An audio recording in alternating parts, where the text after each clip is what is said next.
Fala, gente, tudo bem? Bom dia, boa tarde ou boa noite, independentemente do horário que você está a assistir este episódio, onde temos a honra de caminharmos com você. De antemão, nesta saudação, eu gostaria de pedir que você pudesse curtir, por que não nos seguir aí, né, nesse canal precioso que tem como objetivo alavancar a tua vida, o teu negócio, os teus sonhos e projetos a partir de histórias da vida real, experiências que hoje se tornam maturidades. Eu compartilho da mesa junto de pessoas especiais. Aqui está o meu amigo, meu irmão, meu parceiro, César, Tudo bem? Bom dia, Dena. certo? E também um nosso convidado especial que eu vou deixar para fazer menção logo, logo, enquanto gera essa curiosidade no teu coração. Nós falaremos sobre um assunto muito interessante, superando limites. Eu acredito que faz total sentido para você e gostaria de convidar a tua família, a tua casa, independentemente do local onde você está sentado, a ouvir e a assistir. Vem participar conosco, né? Você é parte essencial nesse momento. E vamos lá, que Deus abençoe esse momento aí.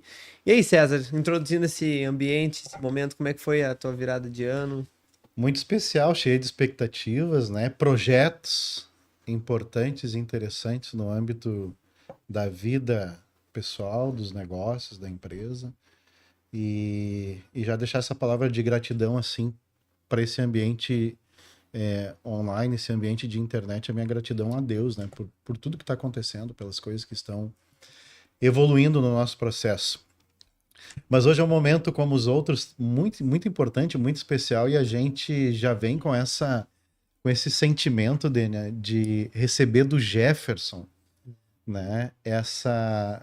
Uma fala de uma experiência de vida de uma pessoa que não vai aqui fazer jus às tantas máscaras que o ser humano usa, mas ele já vem com o coração aberto para fazer uma entrega e mostrar para você que está aí do outro lado que muitas vezes tem medo de dar um passo e fica inseguro e dá um passo em direção à consolidação do seu projeto, do seu sonho, da sua meta de vida. E você vê aqui que tem uma pessoa que alcançou níveis importantes, especiais no âmbito da vida pessoal, social, familiar e negócios, e que vai trazer essa experiência para a gente, mostrando que é possível, né?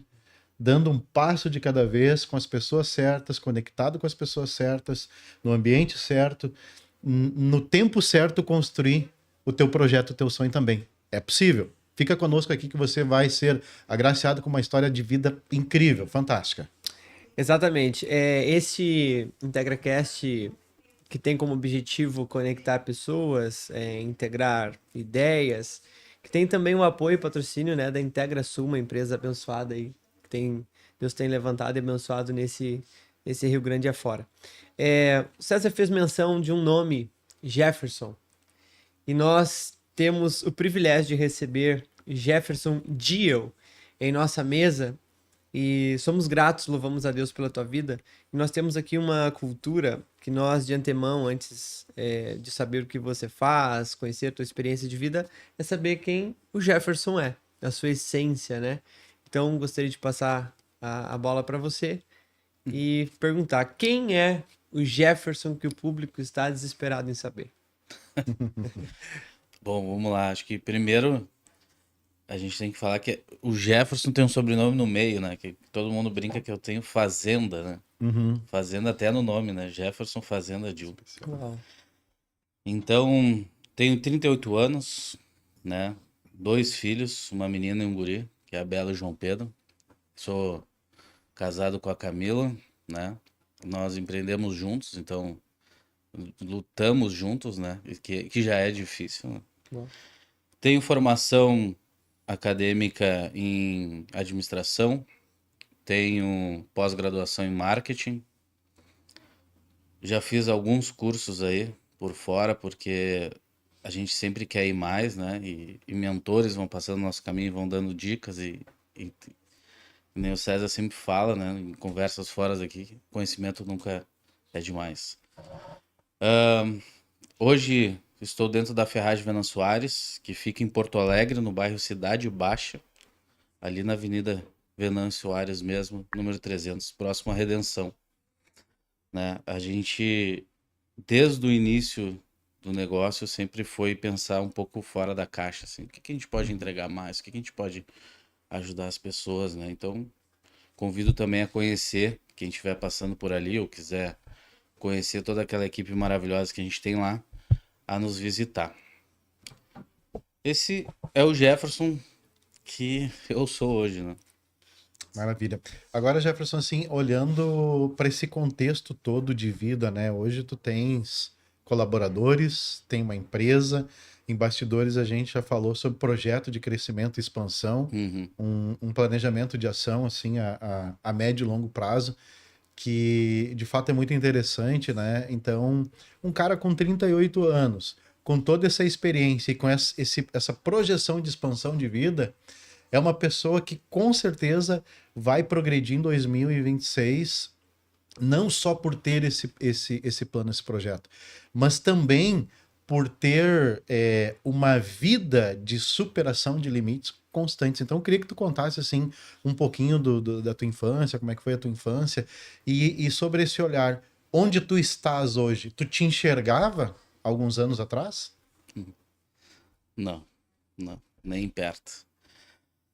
Eu acho que a minha infância foi muito semelhante a de 90% da população, né? Cheio de crenças, cheio de limitações, cheio de tu não merece isso, tu não vai ser isso, tu não pertence a isso, né?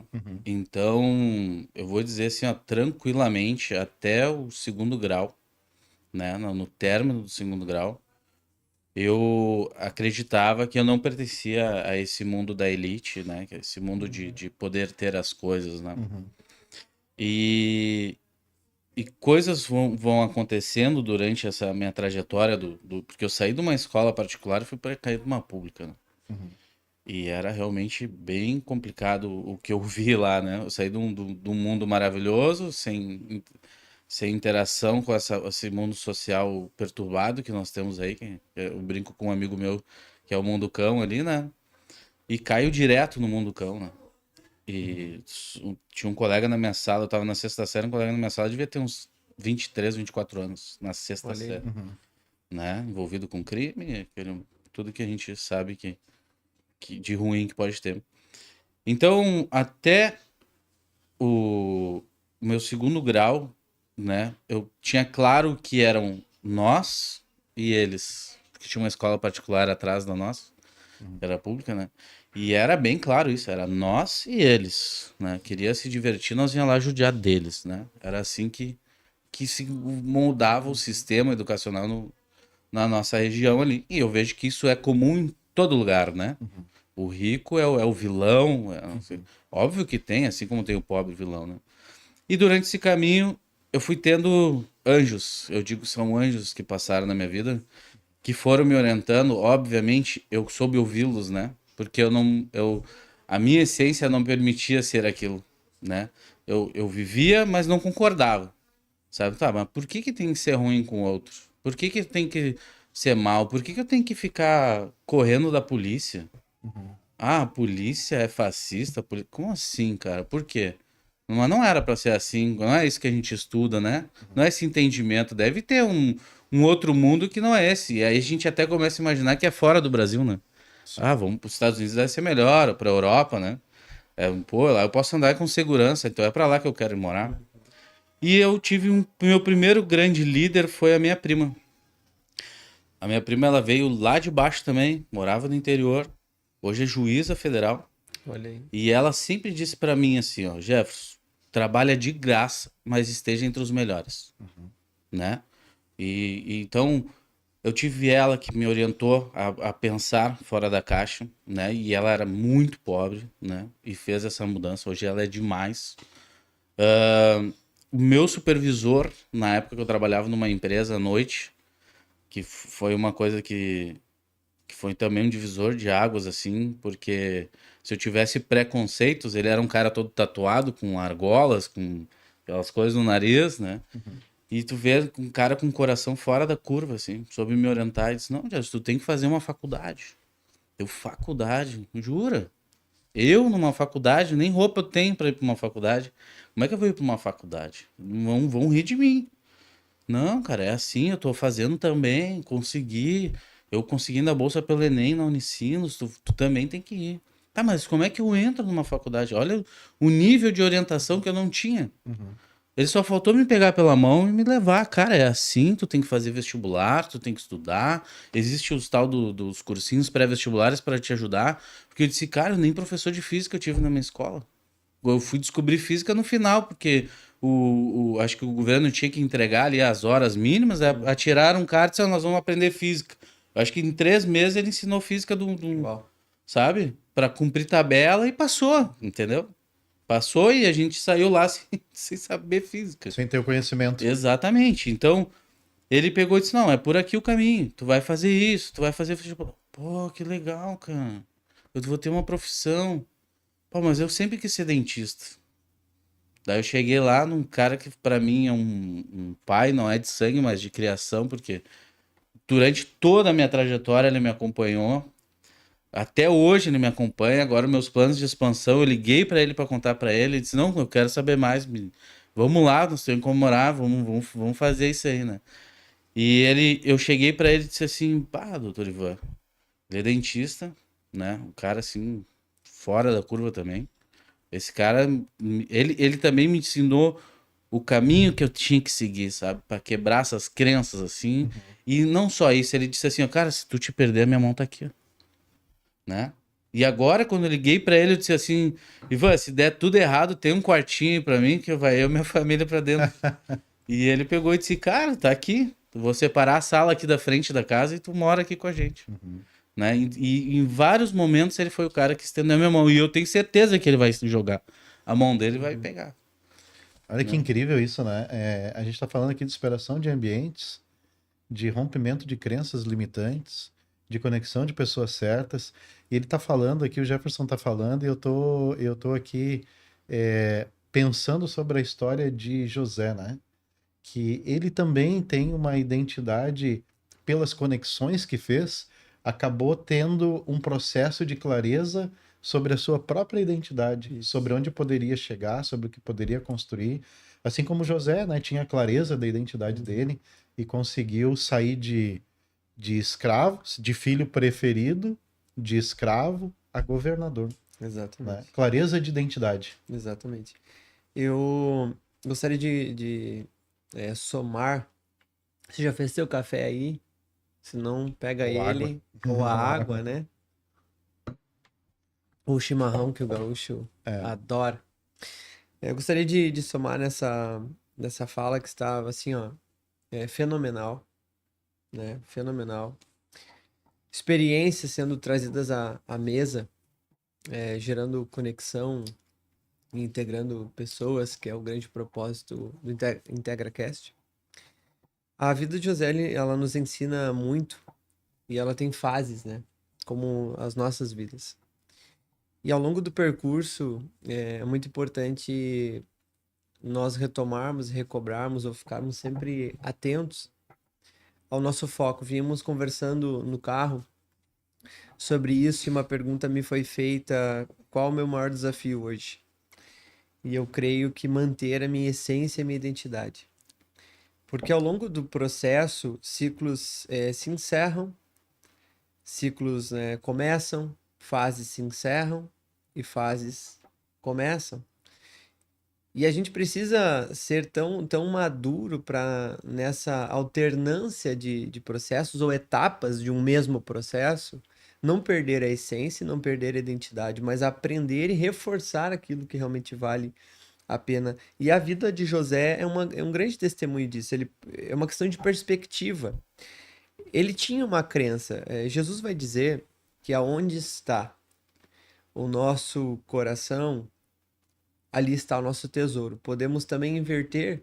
Aonde está o nosso tesouro, ali está o nosso coração. Jesus está falando de valores. Aquilo que realmente vale para nós. A nossa lista de valores. E o nosso coração, o nosso esforço, cada batida, ela prova para onde nós estamos caminhando. E José, ele tinha o seu coração guardado em Deus, conectado no propósito divino. Eu entendo que a perspectiva da identidade de José estava alienada à perspectiva do céu. Ele não caminhava apenas no horizontal, ele caminhava seguindo uma orientação Princípios. vertical chamado princípios. E José, nesse processo, ele vai aprender a gerir a escassez para depois aprender a gerir a abundância. E eu gosto de uma frase que esses dias eu estava pensando sobre ela, a respeito da vida de um outro personagem, que é Davi. Personagens da vida real, personagens que estão, né, no anal da história. Só para contextualizar, né? Porque a gente começou a falar, não perde a tua linha de raciocínio, tá fantástica. Mas eu fiquei pensando aqui no telespectador, ou nas pessoas que provavelmente estão assistindo, que não sabe quem é José, de onde nós tiramos essa história, né? Exato. Gênesis 37, nós estamos falando um pouquinho sobre a Bíblia. Isso. Ah. E também 1 Samuel, capítulo 17, que são personagens que carregam desafios muito semelhantes, né? Um vendido pelos irmãos, porque assumiu um papel sem ser, ele já sentia-se governador, quando recebe aquela túnica, ele, né, já sentiu. Evidentemente, tem muitas causas ali em relação à sua túnica, enfim, mas foi vendido pelos irmãos, traído, né, vendido, foi para o Egito, enfim, foi preso, tem toda uma história. E Davi também é muito interessante porque ele constrói a sua vida no anonimato. Jesus é uma outra pessoa também, um outro ser, né, segundo as nossas crenças da palavra, o meu Senhor, meu Salvador. Ele passa praticamente 30 anos da sua vida em silêncio, mas crescendo. E eu carrego com essas 3 histórias mencionadas uma frase: as nossas experiências de hoje são a nossa maturidade de amanhã. E se nós quebrarmos algumas etapas da nossa vida, vão fazer falta ali na frente. E dentro dessas etapas de um mesmo processo, falaste sobre pessoas que estiveram ao teu lado. Eu gostaria de, depois dessa colocação, fazer uma pergunta, porque eu creio que muitos jovens, do que depender de mim, eu vou passar isso aqui para jovens, porque a gente está falando, né? Trabalho há mais de 10 anos com jovens, então é uma história que eles precisam ouvir. Qual foi a tua análise, ou como você vê hoje, né, o Jefferson de hoje? Qual foi o critério? Qual foi o ponto que fez parar e dizer aquele homem eu preciso ouvir? Aquele ali eu já preciso me afastar. Qual foi assim o critério utilizado, digamos, porque é muito importante para jovens hoje que chegam para mim e dizem: eu não sei o que eu faço, não sei quem sou, eu não sei para onde vou, eu sei de onde eu vim, né? Quem que eu aproximo de mim, qual passo que eu dou, qual o próximo passo? Eu deixo esse ponto assim. Eu não sei explicar exatamente assim naquela época o momento, né? Mas eu gosto de ouvir no rádio, né? Os radialistas falando sobre futebol. E eu acho que fica uma linguagem mais simples pro jovem, né? Um dos radialistas estavam criticando o Neymar, né? E falando mal, que ele só cai, que ele só quer saber de festa, que ele não sei o que, que ele não sei o que. Vai. Aí daqui a pouco o outro assim, cara, numa boa, assim, ó, você vai continuar falando, eu vou embora. Mas porque, cara, tu tá falando mal do Neymar, cara. Quem é tu pra falar mal do Neymar? Boa pergunta. O cara é milionário, o que o cara fez num dia tu não vai ganhar numa vida, cara. Olha o resultado que esse cara tem. Quem é tu pra falar do Neymar? O cara foi fenômeno. Quem é que conseguiu chegar onde ele chegou? Hoje, na realidade nossa daqui... tu é o bonzão, o Neymar é nada, né? É um cara horrível. Mas tu vai ver o resultado desse cara. Então, eu sei que eu acabei aprendendo, né, a ouvir quem tinha resultados. Não adianta... Cara, eu amo a minha mãe de paixão. Amo. Mas eu falar de empreendedorismo uma pessoa que trabalhou na vida pública é tiro no pé. Ela nunca vai saber me orientar de fato o que eu preciso São saber. mentalidades completamente diferentes, né? Exato. Não O que consegue ela vai absorver. dizer? Trabalha menos, diminui teu ritmo. E tu sabe que não é assim. Tu sabe que não tem como diminuir o ritmo O dentro. empresário não trabalha 8 Não, horas. nunca. Nunca. Tu tá sempre pensando. Porque tu não tá pensando só pra ti. Né? Eu tenho 8 vidas na minha mão. Né? E 8 fora famílias, né? 8 famílias. E que depende do meu resultado. E mesmo eles não sabendo que eles estão, às vezes, nos prejudicando, eu tento ir orientando eles. A cada reunião mensal a gente vai passando o que tem que ser ao grupo. No dia a dia nós vamos orientando cada um. Mas são 8 famílias na minha mão. Eu carrego esse peso nas minhas costas. Né? E é um caminho sozinho. Isso também, tem gente que não está preparado para isso. É um caminho solitário. Tu não tem muito com quem dividir. Porque às vezes o que tu falar para um, ele pode levar para outra intenção. Exatamente. Né? Depende muito do que ela foi construída. Então, o que eu aprendi durante o meu caminho é escutar quem tem resultado. Principalmente daquilo que tu tá procurando. Né? Ah, eu quero buscar uma palavra, pô, vou lá, vou buscar com quem realmente estuda a Bíblia, vou conversar com quem chegou lá, né? E também é uma coisa muito curiosa, eu vejo a questão, eu vejo pessoas ainda lutando em ler a Bíblia como um livro, né? Para buscar conhecimento. E num dos momentos mais difíceis da minha vida, e que eu precisava não só de recursos, mas também de conhecimento, né, de recursos financeiros, mas de conhecimento, porque minha filha estava doente, tive que mudar toda a minha vida do nada, da noite pro dia, trocar tudo, né, por ela. Eu consegui o contato de um cara que é um empresário bilionário, e aí, pelo Instagram, e aí ele disse, cara, eu não posso te ajudar agora, mas entra no meu projeto que eu vou te ensinar a tu melhorar. E o projeto dele era sobre vendas, ensinar a vender o produto dele, mas ele, pessoalmente, ensinava a gente. Online ali na casa dele, câmerazinha, durante a pandemia, ensinando um monte de jovem a vender. Sabe? E aí quem batesse a meta, cada vez tinha uma campanha diferente. Ah, era, sei lá, um prêmio a mais, alguma coisa. Em uma semana foi. Quem fechar 3 vendas essa semana agora, vai poder fazer uma call comigo. Deu, cara, eu quero falar com esse cara. Botei na minha mente, eu quero falar com esse cara. Nunca vendi tanto na minha vida. E foi lá, bati a meta, e aí consegui fazer pelo Zoom, a gente conseguiu conversar. Eu podia fazer uma pergunta, e eu fiz a pergunta pra ele. E sabe qual foi a resposta dele? Cara, tudo que tu tá precisando, que eu tô entendendo que tu precisa, tá na Bíblia. Consegue dividir conosco que pergunta foi essa? Cara, a minha dúvida era justamente sobre as pessoas, assim, sabe? Eu vou te tentar explicar, assim. Por que as pessoas eram tão ruins, sabe? Por que eu não conseguia liderar? Por que eu não conseguia prosperar através das pessoas, né? Eu não tava conseguindo, meio que empacou o negócio, sabe? E aí ele falou que toda essa questão de liderança e sobre pessoas estava na Bíblia, né?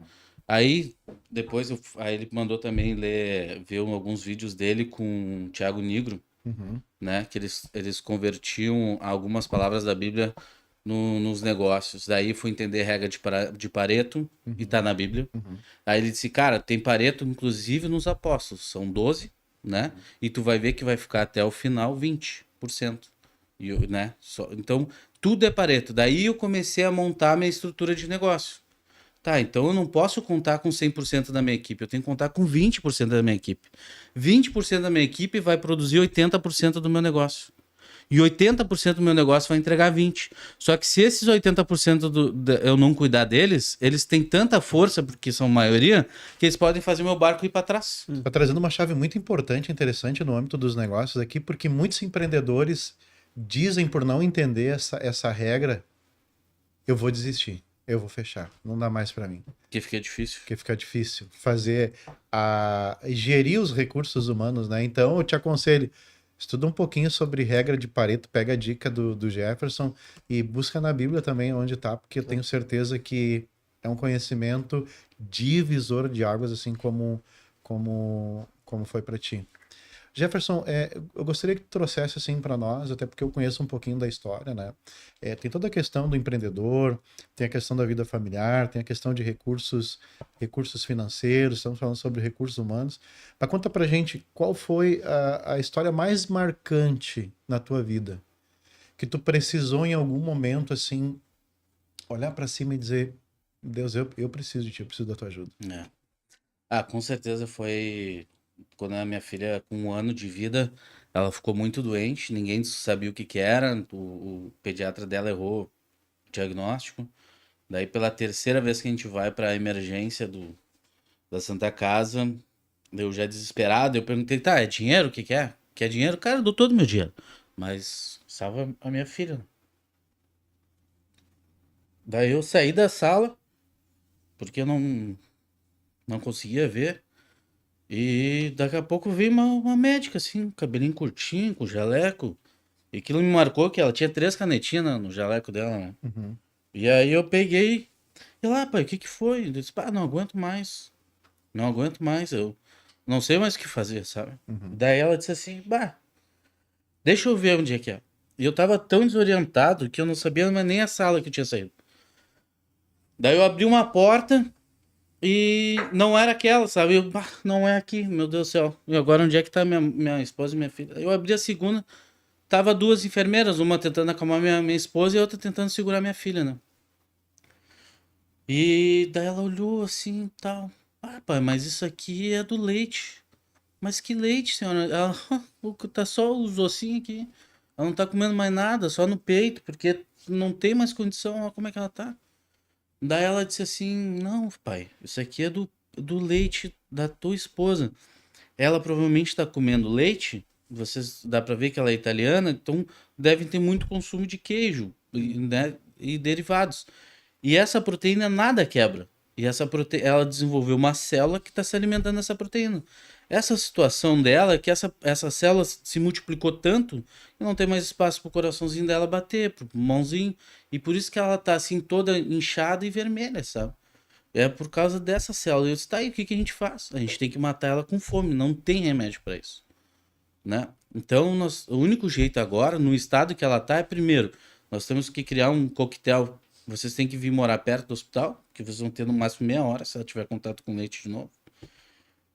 E vocês têm que evitar, pelo menos por 1 ano, que ela tenha contato com leite. E aí nós vamos fazer um teste aqui no hospital de alergia para ver se ela vai resistir ou não. Porque do jeito que ela tá agora, se vocês errar, não tem o que fazer. E tá. Aquela dia pra casa, assim, a gente foi difícil, né? Obrigado. E aí a gente... foi horrível, mano. Porque tinha que desmamar, né? Do nada, assim. E então foi uma noite bem complicada, eu não dormia. Queria ficar do lado dela pra saber se tava dando certo, né? E aí a gente conseguiu, depois de 1 mês, assim, tranquilizou. E só que a ferragem, cara, não dava o dinheiro, porque assumi a empresa do meu pai, saí, fui cuidar da clínica do Dr. Ivan, e como eu perdi meu pai pro câncer, eu criei um projeto de orgânicos, para produzir orgânicos, porque eu não queria que ninguém mais morresse pelo câncer. Uma doença horrível. E aí eu larguei tudo, porque a minha esposa não quis fechar a ferragem. Porque a ferragem ajudava o meu sogro e minha sogra a talvez sair da escravidão, que é o mini mercado. Uhum. E eu, tô contigo, vamos ajudar a família, né? Vamos embora. Só que eu não imaginava que a ferragem não gerava recurso suficiente para nos sustentar dos nós 3 e uma criança doente. Não fechava. Daí comecei a vender carro, o dinheiro que eu tinha foi indo. E eu disse, cara, o que eu vou fazer? Porque de dia eu tinha que cuidar dela. Então eu só podia trabalhar à noite. Sabe? Por isso que eu cheguei até o Flávio Augusto. Porque daí eu conseguia ligar de noite ou durante o dia. Às vezes eu fingia, filho, o pai vai brincar de dormir. Trancava a porta. Tu cuida do papai aqui, né? E eu ficava ali, meio que tirando uma pestaninha pra conseguir aguentar o tirão, né? E aí eu cheguei uma hora e chamei. Né? Depois que falei com o Flávio Augusto, comecei a ler a Bíblia, eu entendi que existem várias formas de se comunicar com Deus. Cada um tem o seu jeito. Uhum. E ele tem seu tempo de responder. E aí eu aprendi. Por isso que eu digo assim, ó, as pessoas lutam contra. Cara, é bobagem, tá deixando de prosperar. Tá deixando de prosperar. Porque quando no momento que eu consegui ler, claro, fui buscar interpretações, aí olha como as coisas são. Muda o padre da nossa paróquia. O padre é um fenômeno. O padre me orienta, ele me diz onde é que tá Deus, ele me diz como que eu falo com ele, que cara, tu tem que buscar isso e sabe? E tudo isso durante uma pandemia, que também nós tínhamos uma insegurança, o que que eu vou fazer? Sim. E aí eu consegui me comunicar com ele, ele me disse o que eu tinha que fazer, e eu fui lá e fiz. E tudo. E até hoje eu queria ser o arquiteto que fez para nós lá. Se ele realmente existe, porque eu nunca mais achei esse cara. Que ajudou e disse para mim assim: não, tu vai fazer isso aqui, no momento que tu terminar, tu vai faturar 40% a mais. Sabe? E realmente eu terminei a obra, fazia à noite. Eu realmente terminei. No outro mês eu fui bater o relatório e tinha faturado 40% a mais. Olha que especial. Né? Então, realmente assim, ó, tem que confiar nele, tem que acreditar que ele entrega, né? Ele entrega. Com certeza. Ele nunca deixa a gente na mão. É verdade. Daniel, Vamos lá.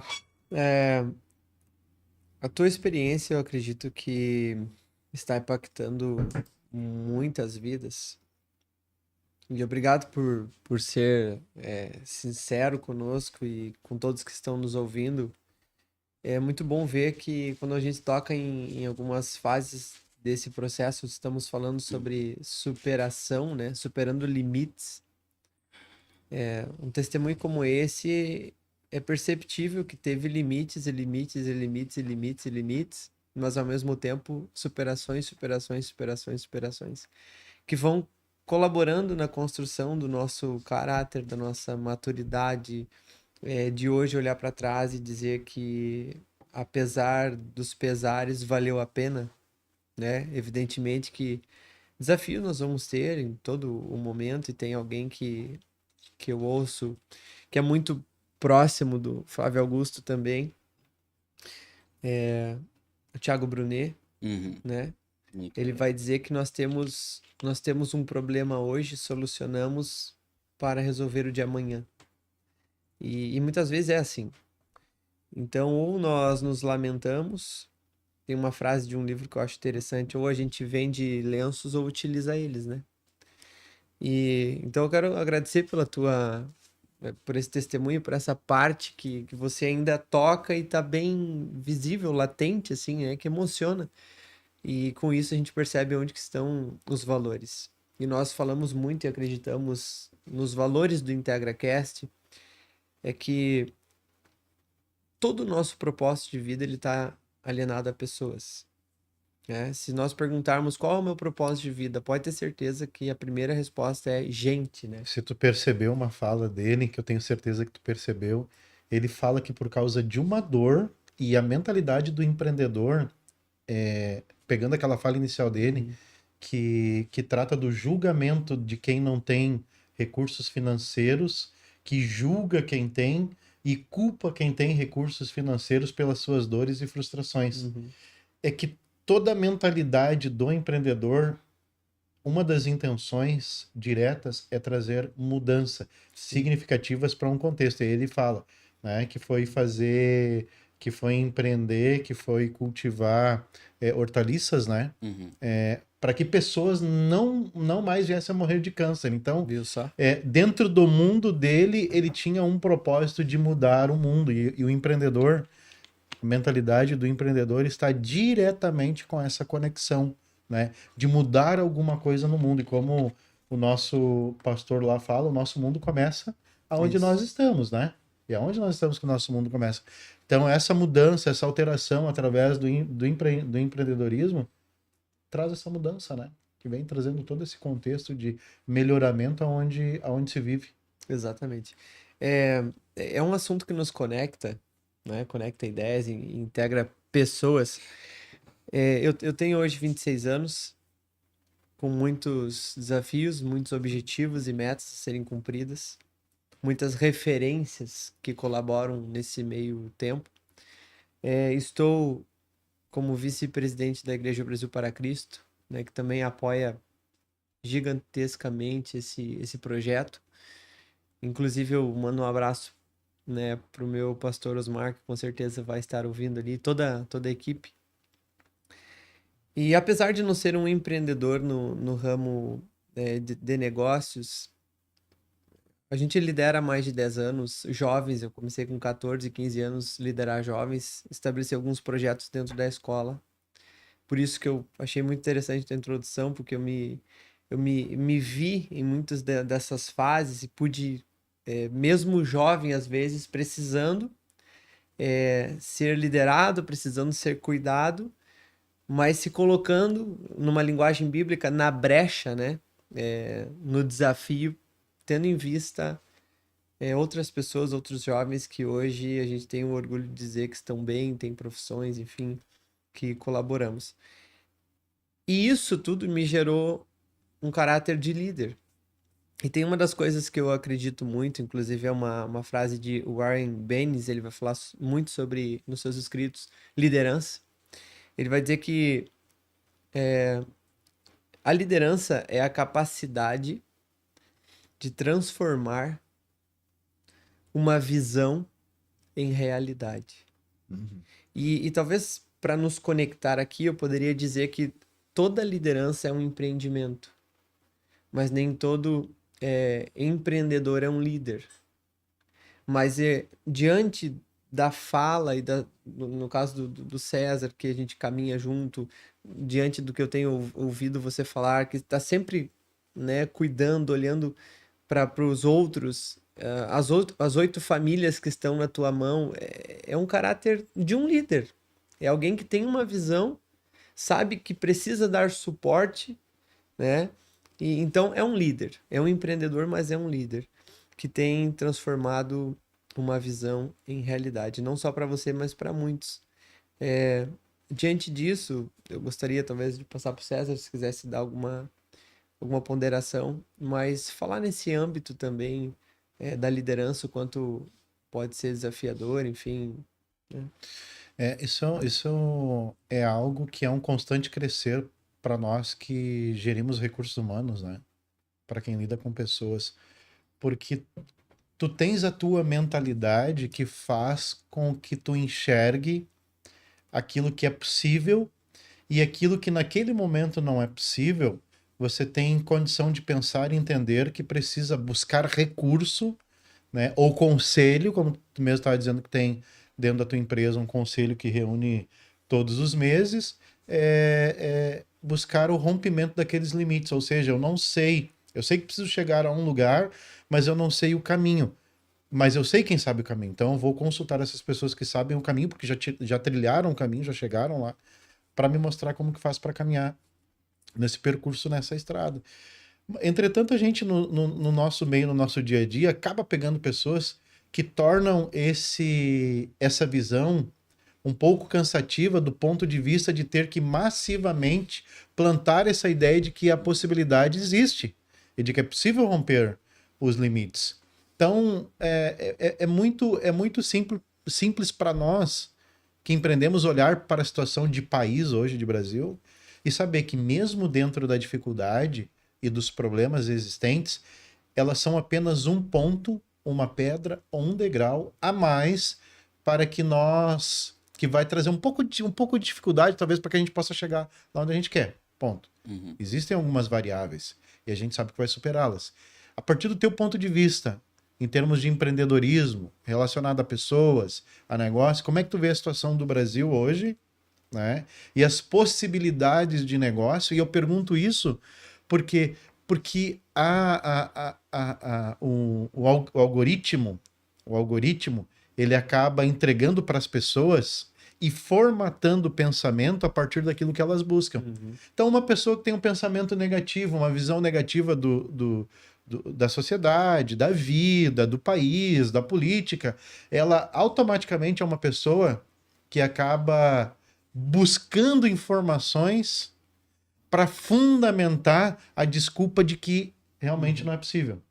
Então essa pessoa vai sedimentando imagens claras de um Brasil impossível, de uma possibilidade que não existe. E eu quero te perguntar sobre esse ponto de vista. do Jefferson, que já enfrentou tanto